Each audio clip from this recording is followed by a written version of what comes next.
پاکستان کی یہ تاریخ رہی ہے کہ جب بھی سیاسی تلخیاں حد سے بڑی ہیں، سیاسی فریقین میں ناراضگیاں ہوئی ہیں، تو دوست ممالک نے یا تو ثالثی کرائی یا پھر اسٹیبلشمنٹ کی طرف سے کوئی معاملات کو سلجھایا گیا. لیکن اب کی بار تو حالات بالکل ہی ڈیفرنٹ ہو گئے ہیں. خان صاحب نے اسٹیبلشمنٹ کو بھی ایک فریق ہی بنا لیا ہے. تو اب معاملات سلجھیں گے کیسے؟ یہ تو سلجھاؤ کی کوئی صورت نظر نہیں آ رہی. بسم اللہ الرحمن الرحیم. دیکھیں ابھی جو سلجھانے کی ذمہ داری ہے، میں تو ایک ہی بات بہت دفعہ کر چکا ہوں کہ سلجھانے کی ذمہ داری جو ہے وہ بہرحال حکومت کی ہی ہوتی ہے کہ انہوں نے کس طریقے سے وہ تمام اقدامات اٹھانے ہیں جن کے نتیجے میں کہ حالات سنبھل سکیں. اس وقت آپ دیکھ لیں کہ جتنا بھی پی ٹی آئی کی قیادت کو جتنا بھی پسے زندہ رکھا جا رہا ہے، اتنا ہی باہر کے حالات جو ہیں ان کی ہینڈلنگ میں بھی پرابلمز آ رہی ہیں. اور ایک طاقت تو موجود ہے لیکن طاقت کا جو کنٹرول کرنے والا فرد ہے وہ اندر ہے.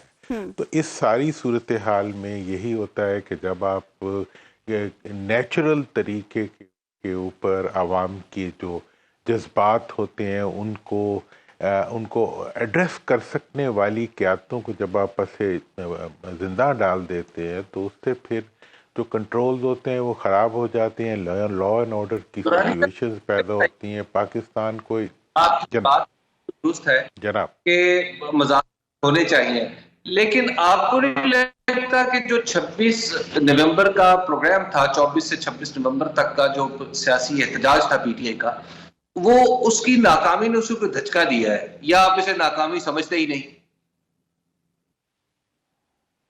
دیکھیں میں یہ سمجھتا ہوں کہ یہ جو سارے واقعات ہوئے ہیں اس کے اندر یقینی طور پہ لیڈرشپ کا تو ایک فیلیور نظر آیا ہے.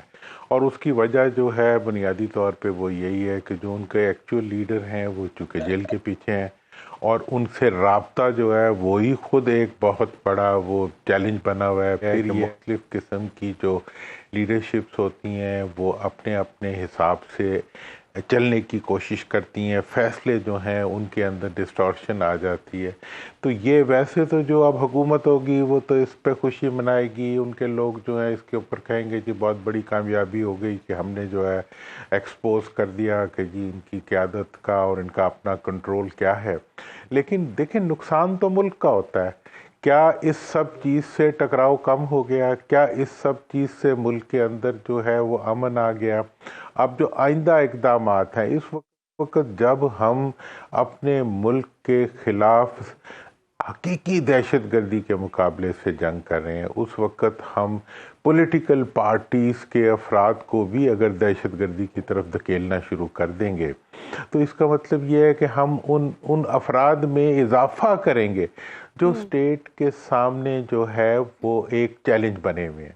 تو یہ اور پھر یہ ہے کہ جی اب اس کے اندر بھی آپ یہ دیکھیں کہ افغان باشندوں کی بات کرنا اور پورا ایک ملک سے متعلق افراد جو ہیں ان کے بارے میں ایک بہت زیادہ جو حکومت کا سٹانس تھا اس نے بھی میں سمجھتا ہوں کہ اس میں دانش مندی کی کمی ہے. اس قسم کے درانی اقدامات صاحب اس میں آپ وزیر داخلہ کے کردار کو کیسے دیکھتے ہیں؟ کیونکہ بہت لوگ اس معاملے پر تنقید کرتے ہوئے یہ کہہ رہے ہیں کہ اگر ہمارے وزیر داخلہ کوئی سیاسی آدمی ہوتے تو شاید وہ معاملات کو ڈیفرنٹ وے میں ٹیکل کرتے.